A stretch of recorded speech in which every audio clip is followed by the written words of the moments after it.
We are live. Let's check out this company called Rainmaker. Rainmaker.com. I was talking to one of my buddies about this. He just visited Dubai and we were talking about cloud seeding technologies. And Rainmaker came to my mind.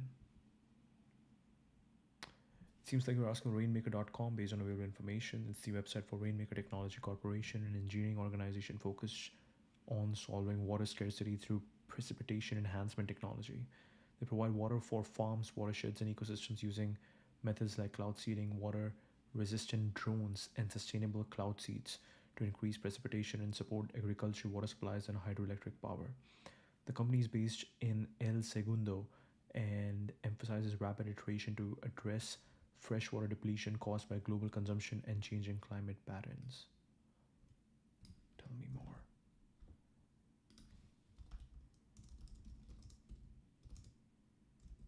Tell me more about Rainmaker Technology Corporation. Engineering focused company dedicated to tackling water scarcity through advanced precipitation enhancement technologies, generating fresh water to support farms, watersheds, ecosystems, and industries like agriculture and hydroelectric power. They aim to address the global challenge of freshwater depletion driven by rising consumption and shifting climate patterns. The flagship approach involves cloud seeding, a weather modification technique that enhances precipitation. It distinguishes itself with proprietary innovations including water-resistant drones and sustainable cloud seeding materials, referred to as cloud seeds. These tools are designed to stimulate rainfall and snowfall more effectively and environmentally consciously. The company emphasizes rapid iteration, quickly testing and refining the solutions to adapt to real-world conditions and scale their impact.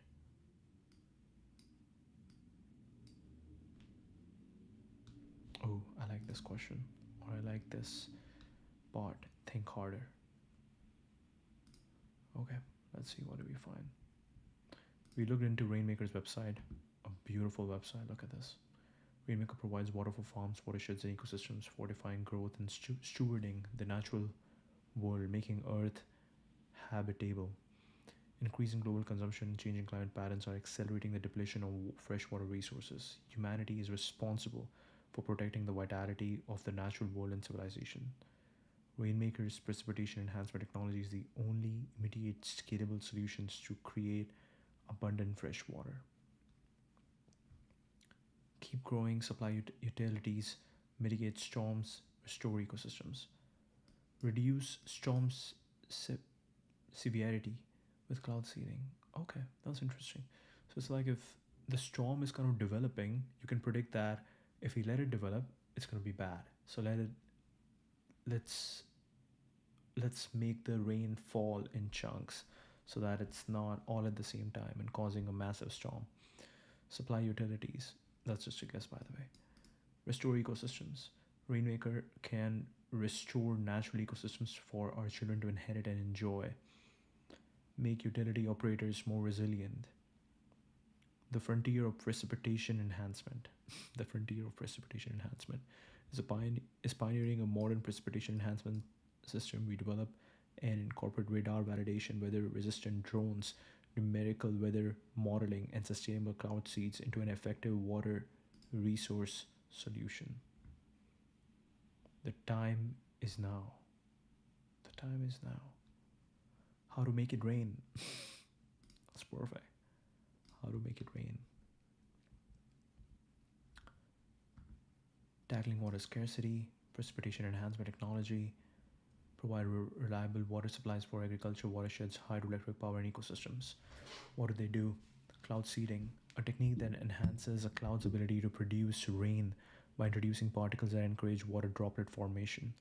Weather resistant drones. These drones deploy sustainable cloud seeds into the atmosphere, enabling precise and efficient precipitation enhancement. Sustainable cloud seeds, environmentally friendly materials designed to boost rainfall without harming ecosystems. Farms and watersheds, why it matters. With water scarcity becoming a pressing global issue, especially in places like California, where the company's headquarter Rainmaker's work addresses a crucial need, the solution can help sustain agriculture, generate hydroelectric power, and preserve ecosystems threatened by drought and climate change. Stands out for commitment to rapid iteration. Tell me the story of the founder. Let's see. What do we have? Augustus, a driven entrepreneur with a passion for solving big problems through technology and innovation, curiosity, adaptability, and commitment to addressing one of the world's most pressing challenges, water scarcity. He grew up with an interest in science and natural world, pursuing studies in physics and data science, University of California, Berkeley.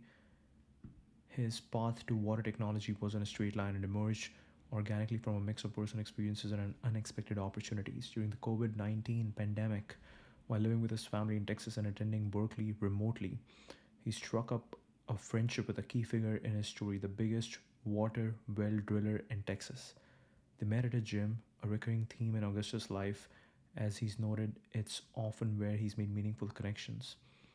This relationship sparked his interest in water related challenges and solutions.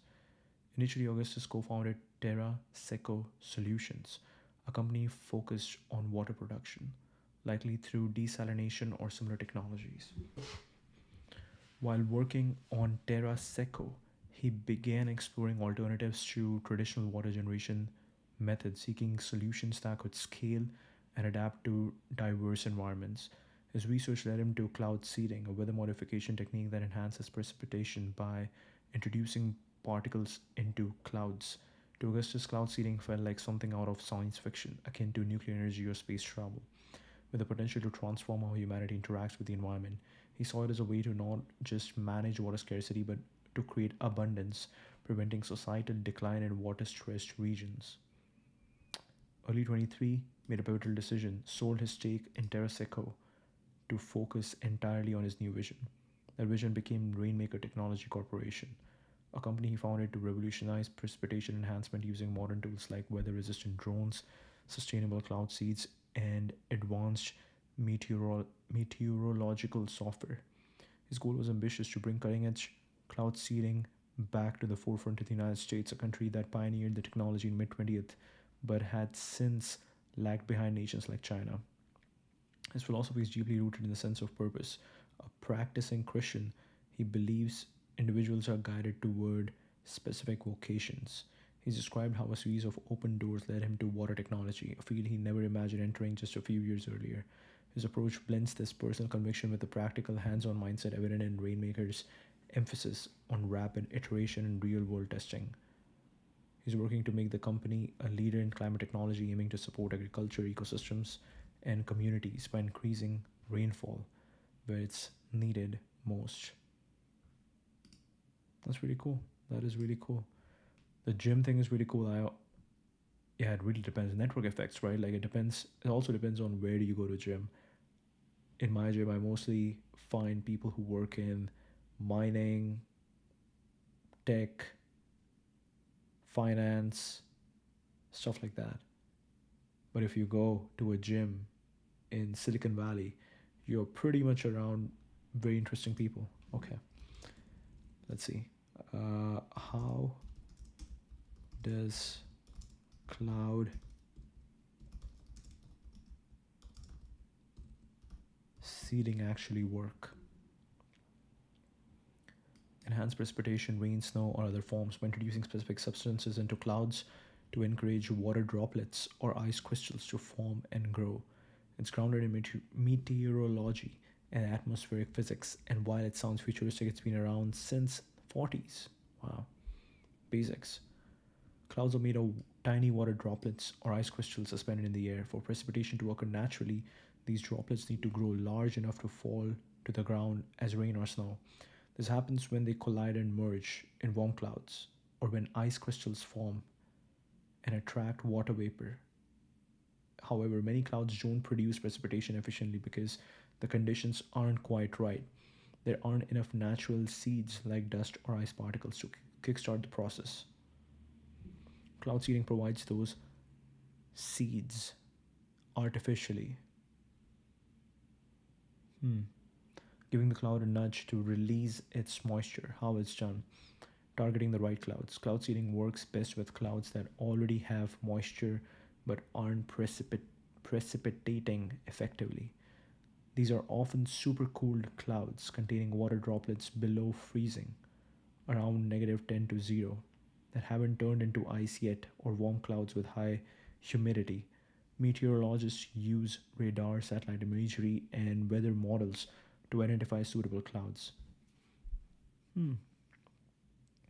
Cloud seeding works best with clouds that already have moisture but aren't precipitating effectively. These are often supercooled clouds containing water droplets below freezing, around -10 to 0, that haven't turned into ice yet, or warm clouds with high humidity. Meteorologists use radar, satellite imagery, and weather models to identify suitable clouds. Introducing seeding agents.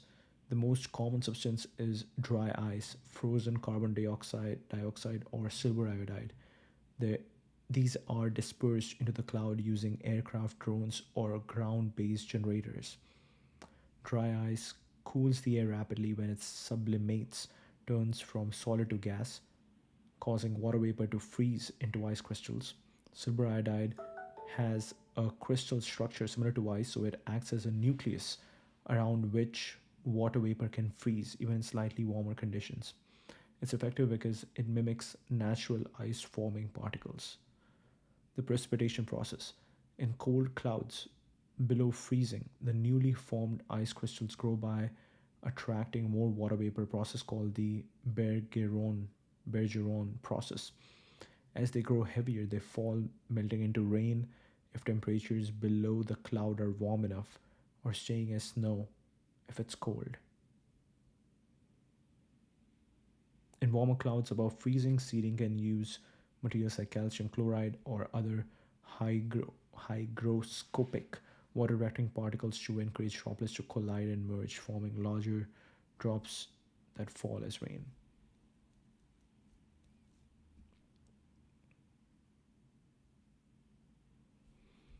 Okay, very interesting. So basically, there's a cloud where all these droplets are tiny, and then the moment these droplets become big, they merge, collide, and become big, it starts raining. So what we are doing is we are just accelerating that process, going from small tiny droplets to big droplets, big enough that you start raining, make it rain. Delivery methods. Aircrafts or drones fly into or near clouds to release seeding agents precisely. Ground generators burn silver iodide into smoke that rises into clouds via wind currents. Uses weather resistant drones to deploy sustainable seeding materials aiming for precision and eco-friendliness. Effectiveness. Studies suggest cloud seeding can increase precipitation by 5 to 15% in ideal conditions, though results vary. It's not about creating rain from nothing. It enhances what's already possible in a cloud. It requires specific cloud types, moisture, and wind patterns. You can seed a clear sky or a dry region with no clouds. Timing and location critical. Imagine a super cool cloud hovering over the drought-stricken area.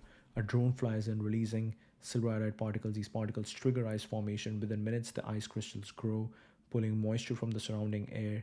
Soon, they are heavy enough to fall, delivering rain to the ground below.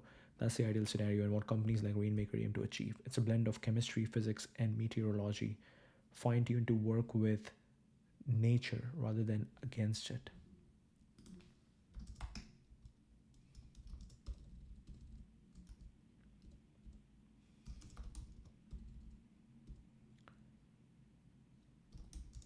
Tech already being used.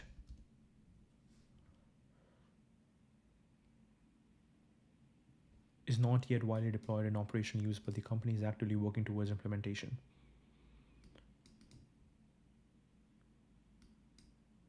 They're still in the early stage of development and scaling. Rainmaker raised 6.3 million in a seed funding round from investors like Long Journey Ventures, Day One, and others, signaling strong support for the vision, including one from co-founder Augustus, indicate they have acquired advanced mobile weather radar stations, a key step for validating and optimizing their cloud seeding efforts. However, there's no public evidence such as project reports, case studies, or official announcements confirming that their technology is currently being used in real world applications like agriculture or ecosystem restoration. Given their emphasis on rapid iteration and recent funding, It's likely they are still in the prototyping or pilot phase, testing the systems rather than deploying them at scale. Companies in this space often take years to move from concept to widespread use, especially with weather modification, which require regulatory approval and rigorous validation. For comparison, traditional cloud seeding has been used operationally in places like the UAE and China, but Rainmaker's specific blend of drones and sustainable seeds is a newer twist that's still emerging. Interesting. Interesting. Let's go back to this. How to make it rain. So you have dispersion, ideal conditions within the cloud. You have cloud seeds. Cloud seeds are released into areas within clouds with the ideal conditions for droplet or ice crystal growth. Attraction. The small water droplets that comprise clouds are attracted to the cloud seeds and condense or freeze onto them. Warm, cold. Okay. Accretion. The resulting water droplets or ice crystals grow at the expense of surrounding droplets. Precipitation. Once the water droplets or ice crystals grow large enough, they fall as precipitation. Cloud context. Clouds form when water vapor in the atmosphere condenses onto particles lofted into in the air to form liquid water droplets. These particles, known as cloud condensation nuclei, can be soil dust, sea salt, or any other particle that attract water. Without cloud condensation nuclei, clouds could not exist on Earth. Hmm. Cloud droplets stay suspended in the air because they are small enough that air currents overpower gravity. But when cloud droplets or ice crystals grow to larger sizes, they become too heavy to stay lofted and they fall as precipitation. Some clouds lack the right conditions for the droplets and ice crystals to grow sufficiently large. In these cases, the cloud droplets or ice crystals will eventually evaporate, introducing ice nuclei in cold clouds and giant cloud condensation nuclei in warm clouds stimulates growth that leads to precipitation. Our technology, radar validation. Our radar systems track our radar systems track weather conditions and phase changes, enabling our team to assess emerging opportunities and measure the effects of our operations. Weather resistant drones. Traditional precipitation enhancement operations rely on manned aircraft and imprecise ground release generators. Our high performance drones provide operational flexibility and greater delivery accuracy. Numerical weather modeling. Our numerical modeling systems integrate a variety of weather data sources to make increasingly accurate predictions of optimal precipitation enhancement conditions and outcomes. Sustainable precipitation enhancement. Our team is rethinking the fundamentals of precipitation enhancement at the microphysical level to develop new cloud seeds that are more effective and environmentally friendly. Our lost legacy. The United States invented and pioneered precipitation enhancement in the mid 20th century. Until the 70s, federal agencies conducted extensive regional precipitation enhancement programs to enhance water supplies and mitigate storms. Legacy technology, however, made precipitation enhancement effectiveness difficult to assess. As the US divested, the Chinese government invested billions into precipitation enhancement operations to diminish the impacts of drought, sustain desert agriculture, and fight pollution. China is now the global leader in the field. The US today has a highly experienced but technologically outmatched precipitation enhancement industry. Rainmaker brings the frontier of precipitation enhancement capabilities back home. Work with us. This is interesting.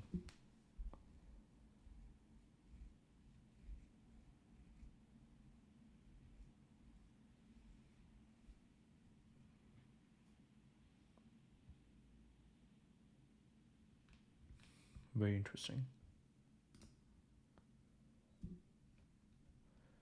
We read this. We read Learn more. Rainmaker represents a new synthesis of technological development and environmental stewardship. We got this one. Make it rain. Open rules. All right, let's go over here. Rainmaker has secured the bag. Oh, these are the radar stations. Okay.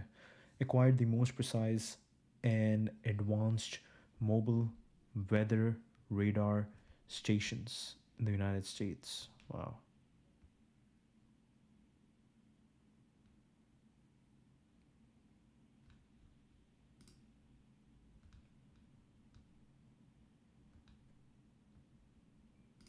We go here.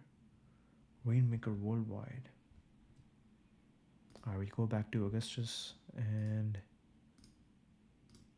yeah, they got a beautiful, I'm guessing this is AI generated and it's a beautiful AI generated photo.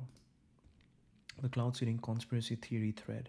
What is cloud seeding? How does it work? Is it safe? Is it chemicals? Oh, sorry, is it chemtrails? Are chemtrails real? Here's the deal, folks. Chemtrails. What is cloud seeding? Enhanced precipitation, dispersing certain materials into clouds with favorable conditions, condenses or freezes small naturally occurring water droplets into drops or snowflakes big enough to precipitate. Does it work? Yeah. Was hard to prove for a long time, but the Snowy project used high resolution radar to measure increased precipitation exclusively in the track of their seeding plane. Each of those lines is millions of gallons of snow melt. Oh wow. Cloud seed is released by drone craft. Cloud seed particles reach the target cloud. Particles aid in the formation of ice crystals. Number 4, ice crystals become large enough to fall as precipitation. Types of cloud seeding: hygroscopic. This involves dispersing small volumes of minerals, often table salt, into clouds to attract small water droplets into heavier ones. It's often used in hotter regions of the globe. Types of cloud seeding: glaciogenic, silver iodide, and hexagonal ice.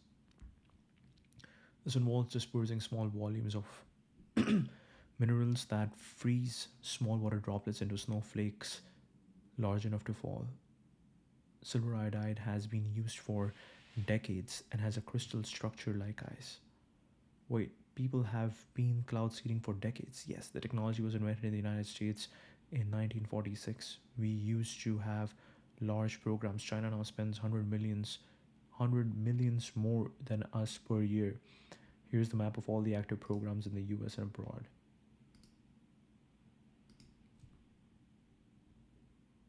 Oh wow.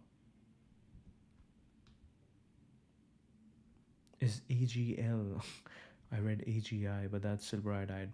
Silver iodide from cloud seeding safe. Yep, 70 years of data have shown no impacts on environment or human health in seeded regions. The US drinking water threshold for safe AGI levels is 100 milligram per liter. To be safe, the most sensitive algae are harmed at 1.4 milligram per liter. So let's go with that. AGI doesn't bioaccumulate in an area downstream of a multi-year seeding campaign. The Salt Springs Reservoir in CA, California, AGI concentration were measured at less than 0.0005 micro. That's micro, right? Is that micro? Yeah, that's microgram. Microgram per liter. This is well within naturally occurring levels. Decades of seeding in Nevada has increased concentrations by parts per trillion in soil, and silver is naturally occurring in ppm, so chronic exposure and buildup is not a concern. AGI is also quite safe itself. I don't endorse eating it, of course, but if you were to eat AGI, it's 14x less toxic than aspirin.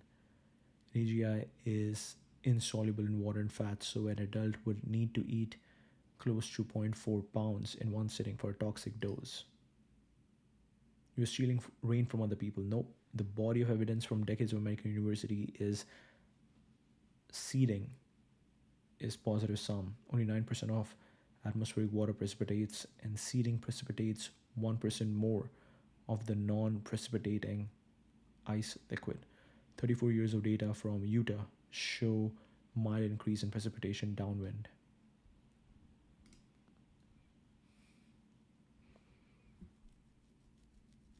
Remains as vapor, okay? Remains as condensed water ice phases, condensed phase as natural precipitation, condensed phase as seeded precipitation. Okay, so what they're saying is it's not that you're stealing water from someone else. There's a lot of water, and 91% of the water was never precipitating, and we are just precipitating 1% more. You're going to block out the sun to cool the planet. You're going to block out the sun to cool the planet. No, that's a solar radiation management. Emitting reflective aerosols into stratosphere. Cloud seeding and SRM are different. Here's my testimony to the TN legislature on the difference. Whoa. Next to testify, we have Mr. Augustus Dorico. Welcome to take the same seat or stand there, either one. And there's a button that looks like a symbol, and you can hit that, and a red light will come on. Thank you. Is it on? State your name and who you live, and you'll have 3 minutes, and we'll go back to questions and answers directly. My name is Augustus Rico, and I'm the owner of Rainmaker, a cloud seeding company that makes it rain and snow more over farms, ski resorts, water, and hydroelectric utilities. And I'm here today because, in all things, I aspire to be a faithful Christian, and part of that means stewarding creation and stewarding all of what God has put on this screen here. I have no intention and no desire to play God, but again, want to serve Him. And part of what I'm concerned about in Bill 2063 is that it would prevent Tennessee from stewarding creation with all the tools it has available. Part of the bill pertains to stratospheric aerosol injection, which is an altogether different technology from cloud seeding. So I thought that I would talk about what cloud seeding is, what stratospheric aerosol injection is, the differences and regulatory frameworks that exist in the United States for these industries. So first, SAI, or SRM, stratospheric aerosol injection, or solar radiation management, is, as mentioned before, something the Biden administration has released a report on. It's an attempt to cool the planet by emitting reflective aerosols into the upper atmosphere. Although, as a technologist, I'm interested in all sorts of new tools that humanity can use. There have been no large-scale, there have been almost none at all operational programs of solar radiation management or SAI, so we have no experimental data as to what its effects would be, even though volcanoes might be modeled to be similar. What we do know about SAI is that its effects would be global, and the aerosol can stay in the atmosphere for years after emission. Once you turn it on, it's hard to turn it off. Is any of this true of cloud seeding? No, it is not. Cloud seeding is the intentional modification of... Okay, really cool. Really cool. Wait, how many views? Wow. Wow. Really cool. Really cool. You're playing God by modifying creation. God's first commandment to Adam was to steward the garden. Genesis 1:28 gives man dominion over creation. Dams modify rivers. Jesus was a carpenter who modified forests, cut trees to build houses. We aim to serve God. There are risks you are not accounting for. These are complex systems. Granted, more research to understand cloud seeding must be done, but 78 years of data show it's safe. And our current known risk is ecological and agricultural collapse due to water scarcity.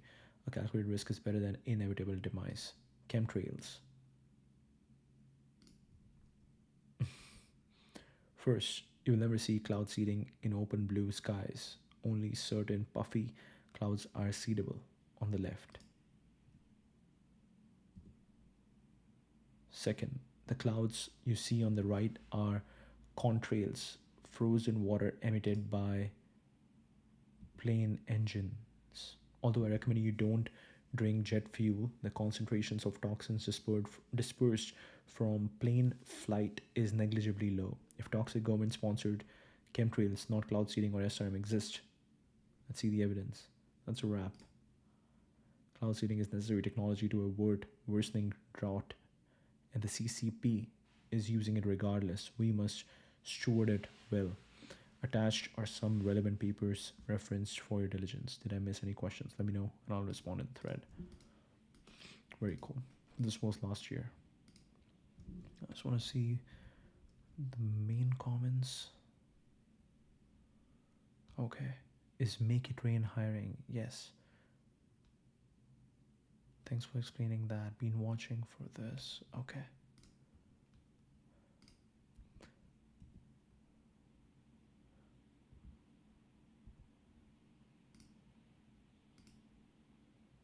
Florida. Wait. Did he also test? 10 years. So what we're thank you, Mr. Chairman. Tim Dungas, representing the National Federation of Business Owner, right? The really same is into the atmosphere for the purpose of altering weather conditions. It also strengthens penalties for violations and provides a mechanism for public reporting of suspected illegal activities. Florida Department of Senator Rickard? and they are fact or fiction, whether it's been. It is attempting to reduce the amount of solar radiation that makes it down to the planet by injecting reflective aerosols into the upper atmosphere. Once you inject these aerosols, they stay in the stratosphere for years. They have effects on the entire climate. The data from these experiments, it's like Texas. Actually kind of familiar with silver iodide. Obviously, its most drastic effect is, I've never said it's raised in Algeria. Yeah, Algeria from silver iodide, once again because of the iodide atom, although I think that chronic silver exposure is a bad thing. Moreover, even if silver iodide, question. Because it would seem to follow that if whatever you're taking from the atmosphere, naturally occurring from the atmosphere to seed a particular targeted area, is taking a natural precipitation or weather pattern from some other area that might also be depending upon its natural cyclical precipitation schedule. No, so the question of stealing from Peter to pay Paul, right? That is a question as old as cloud seeding itself, and it's one that I think requires sophisticated permitting to ensure that that's not going on. What I'll say is, yes, there's a fixed amount of water on the planet in the atmosphere. However, 91% of all the water, so vapor, liquid, and ice that traverses the continental United States, does not precipitate over the United States. Moreover, most precipitating clouds are only about 20 to 40% efficient. So most of the water from precipitating clouds does not actually come down. Moreover, lots of clouds don't ever naturally precipitate. And so what you can do with sophisticated radar processing, like we've developed our probes, is identify clouds that are never going to naturally precipitate, or that are going to precipitate over the oceans, and then purely do positive sun seeding by targeting those clouds, rather than depleting other watershed. Sorry, I have one question. It's in two parts. There's a tipping point for, we're going back to third grade here, but serious, you listening to this. There's a tipping point when you reach a saturation level of a cloud formation where it lets go and just lets loose. So even in its travels, and I agree with you, but supposition is that even in its travels, it may be picking up more, becoming more dense, and at some point falling wherever it falls. But if you were to go ahead and target an area, let's say for instance by way of exercise, to bring potable water to the west, we wanted to go ahead and dam up and then fill the Grand Canyon. That is placing and depositing a large volume of water, which would otherwise be precipitation somewhere in the world. So if our clouds drop rain in the Atlantic or on the coast of Portugal, then presumably we're getting Japan and Korea's clouds that began to form and then rain on the west coast of California. So my question is, if you're going depositing a large volume of water in one particular area, doesn't it naturally follow that it's taking away from some other area later on? No. Now, climate systems, weather systems, very complicated, very dynamic. And again, targeting clouds. I'm not that bright, so you can educate. No, me neither. We've got some great scientists at Rainmaker. Thanks to Dr. Caitlin Suski. She's watching. Anyway, no, the ocean. Square foot acre of land. Do you know how many gallons of water fall into 1 acre? Average rainfall in Florida, it depends on the system. You take wherever you want. In the Central Valley, I think it's about 12 inches cumulatively per year, so it's probably something like a 20th of an acre foot or so, which would be like 50,000 gallons-ish. In 65 minutes in South Florida, in Miami-Dade County, 1 acre of land contains Precipitation, based on what cloud has available. Four. Come on up. You were recognized. I'm speaking for me as well as there's a group called Fortis California. And other places in the country. So, should we scrutinize that? Yes, absolutely. Can we distinguish that very easily from cloud seeding and identify? Say is I am a fifth generation, I'm a little nervous for you. I'm a fifth generation North Floridian. I come from a long path and on note that are taking off from little small airports that are for future research. I have 4 daughters. I hope to have grandchildren. Our environment is being poisoned. It is unregulated. We don't know who these people are. Florida Skywatchers is a page dedicated to bringing the truth in climate engineering and weather modification. The admin of the page couldn't be here. On August 11th, sometimes these planes do not register, which I said, no. There's nothing natural about any of this stuff. For decades, a new clients, too much for free. Thank you. I appreciate it. Combine this with secret military experience like Operation Popeye and Project Cirrus, and now we have legitimate moves across the United States for weather modifications. I believe there's 5 states now that are working on legislation, one of which is passed. Just a moment. There's a silver iodide on. It's an attempt at some. Wow. This is a crazy. When did this happen?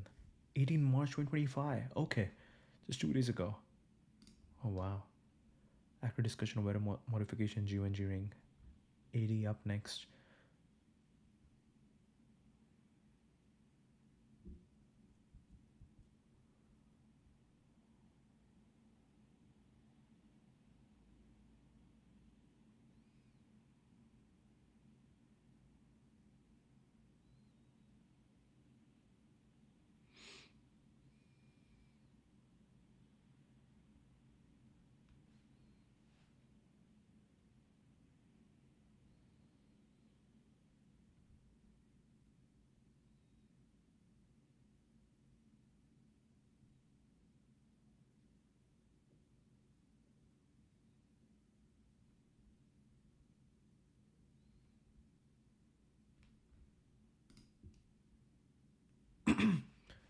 Going live in a bit.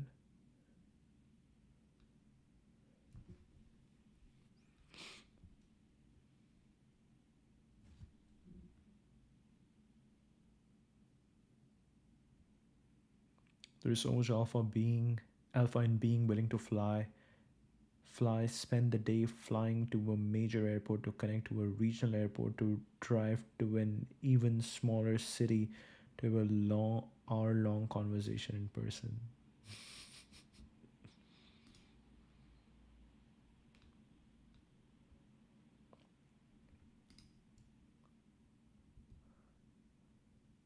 I'd like to discuss America's interest with the modification.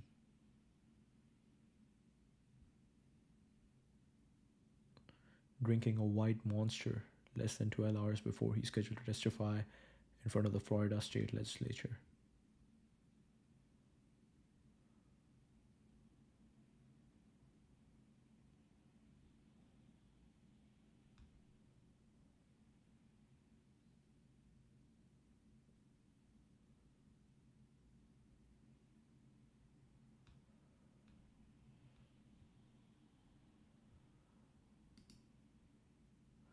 Every 20-30 man I know who is great or that's inspiring for greatness seems to get mentally and spiritually obliterated daily.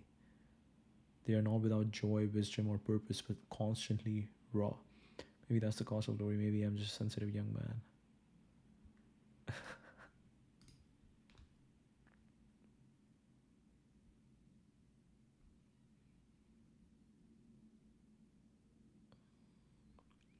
Probably so these are friends Isaiah from Whaler Atomics and Augustus from Rainmaker. Probably the biggest mistake VCs are making in Gundo is imagining that hard tech is old industry plus software. This is because they think that SpaceX is rockets plus software. It's not. So they come in looking for the software, and Gundo bros are like, "What? We modify the weather." When the book is eventually written about the Gundo, a big part of it will be about how ill-prepared SFVCs were to ride the wave, unable to understand the technical matter or figure out multiples, and how a few intrepid funds walked away with all the alpha. Walked away with all the alpha.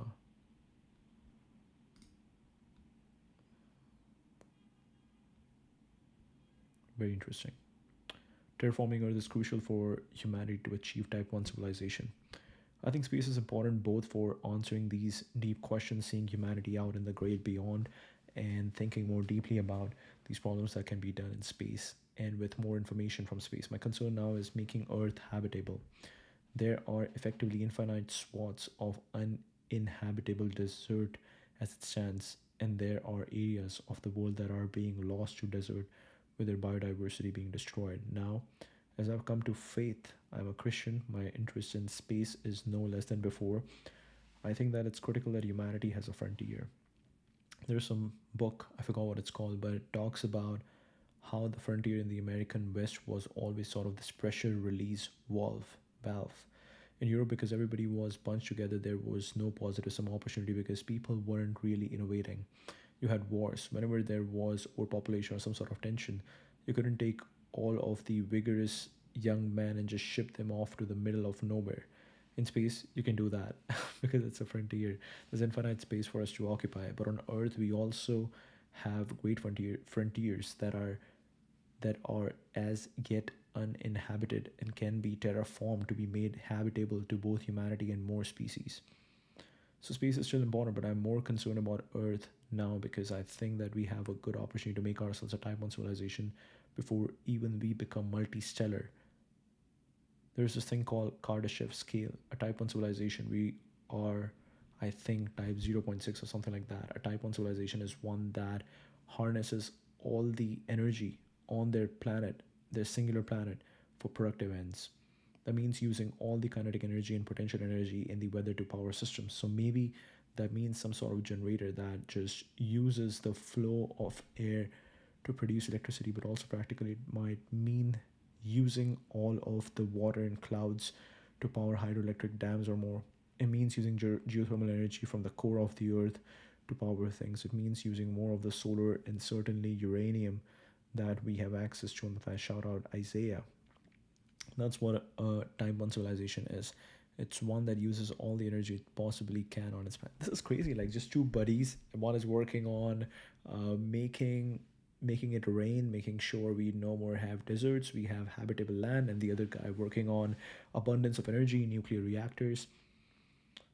It possibly can on this planet, and I'm concerned about doing that because the more energy you consume, the richer and more prosperous the civilization generally becomes. Space is still important, but I'm more concerned about Earth now because I think that we have a great opportunity to make ourselves type 1 civilization before even we become multi-stellar. And can you explain what type 1 civilization is? Yeah, so there, Kardashev scale. The frontier in American history.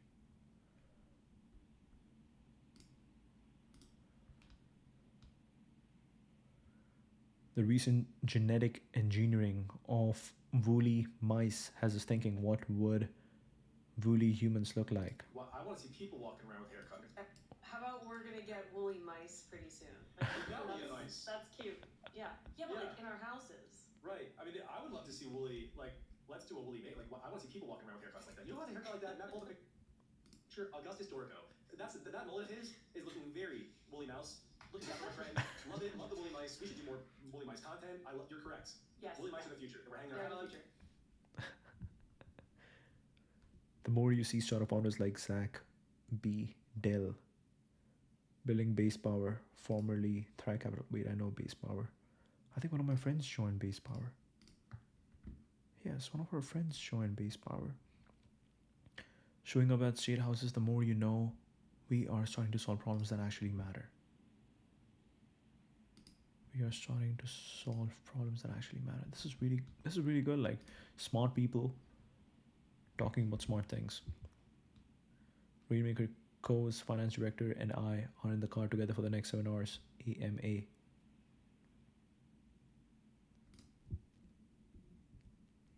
El Segundo Tech Breakfast Club, Miller Atomics HQ. Rudimentary finance is so goated. Basic utilization of instruments other than venture equity is the means by which the next generation of deep tech titans will thrive or perish. Basic utilization of instruments other than venture equity. What is so since Augustus mentioned Kardashev scale, let's look into it. What is Kardashev scale? Theoretical framework proposed by Soviet astrophysicist Nikolai Kardashev, 64, to classify civilizations based on their ability to harness and utilize energy. It's a way to measure technological advancement of focusing on energy consumption and control over resources from planetary to cosmic scales. The scale originally included 3 types, though later thinkers have expanded it. Type 1, planetary civilization. Type 2, stellar. Type 3, galactic. Whoa, type 4, speculative. Type 5 and beyond. Planetary. Type 1, civilization that can harness all the energy available on its home planet, including solar, wind, geothermal, and fossil fuels. Essentially, the total energy incident on the planet from its star. For Earth, about 10 to the power 17 watts or 100 quadrillion watts. Characteristics: mastery of planetary weather, resources extraction, and sustainable energy. Think global coordination to use every joule of Earth's natural power. Humanity status: we are not there yet. Estimates place us at around type 0.7 based on physicist Michio Kaku's approximation using roughly 10 to the power 13 watts globally. We are still working on fully tapping renewable energy and managing climate systems. Stellar civilization. A civilization that can capture and use all the energy output of its star. For our sun, about 10 to the power 26. This might involve building a Dyson sphere or swarm massive structures encircling the star to collect its energy. Control over the solar system, colonizing planets and manipulating stellar processes, extending a star's lifespan. They will be immune to planetary disasters like asteroids or climate shifts. Sci-fi often depicts this. Think of a species powering interstellar travel with a star's full output. Galactic civilization. A civilization that harnesses the energy of an entire galaxy. For the Milky Way, about 10 to the power 37 watts, tapping into billions of stars and possibly black holes or other cosmic phenomena. Spanning galaxy-wide colonies, engineering on a cosmic scale and potentially altering galactic structures. They will be godlike in scope with the tech beyond our current imagination. Think of the galaxy spanning empires in Star Wars or Dune. Entire galaxy. Type 0, where humanity sits using a fraction of planetary energy reliant on chemical fuels like oil and coal with early steps toward renewables. Type 4, some theorists propose a civilization controlling the energy of the entire universe, manipulating space-time or dark energy. Type 5 and beyond. Even wilder ideas involve multiversal or omnipotent control, but these are more philosophical than scientific. Wow. It's a lens for imagining technological progress and survival. Type 1 civilization could solve Earth's resource crisis like water scarcity, tying back to Rainmaker's mission. Type 2 might colonize Mars or beyond. Type 3 could reshape our cosmic destiny. It also frames the search for extraterrestrial life. A Type 3 civilization's energy signature might be detectable across galaxies. Fun fact: Kardashev developed this while pondering how to spot advanced alien societies via radio signals for the Soviet SETI program. It's less a roadmap and more a thought experiment. It inspires everything from science fiction to real futurism. While pondering how to spot advanced alien societies via radio signals for the Soviet SETI program. Okay, so we gotta look into this. What is Soviet SETI? Search for Extraterrestrial Intelligence program was a pioneering effort for the Soviet Union to detect signals of intelligent alien life. Wow. 60s to 80s.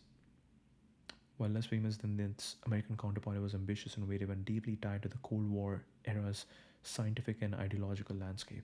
They were going really hard. They were like, land on the moon, find the aliens, do everything. Spurred by a mix of scientific curiosity and the space race's momentum, 60 American astronomer Frank Drake conducted Project Ozma, the first modern SETI experiment using a radio telescope to listen for signals from nearby stars.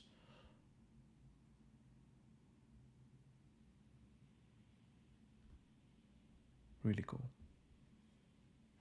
1962 book of Iosif Shklovsky, Universe, Life, Intelligence, later expanded with Carl Sagan into Intelligent Life in the Universe, laid theoretical groundwork arguing that advanced civilizations might be detectable via radio waves. Around the same time, Nikolai Kardashev, yes, the Kardashev scale guy, proposed his energy-based classification of civilization, suggesting that a Type 2 or 3 society could emit powerful detectable signals. These ideas fueled Soviet interests. Challenges and decline. Tech limits. Soviet telescope, while powerful, weren't always optimized for the ultra-precise SETI work needed to distinguish signals from noise. Funding. Prioritized newer mission satellites over speculative searches. Secrecy. Some findings stayed classified, limiting collaboration. It shaped the field. Kardashev scale remains a cornerstone of cosmic speculation, and their white sky approach influenced later searches. They also trained a generation of radio astronomers who contributed globally. Unlike the US, which leaned toward target optimism, the Soviets embraced a grander, more philosophical hunt, fitting for a nation that saw itself as reaching for the stars.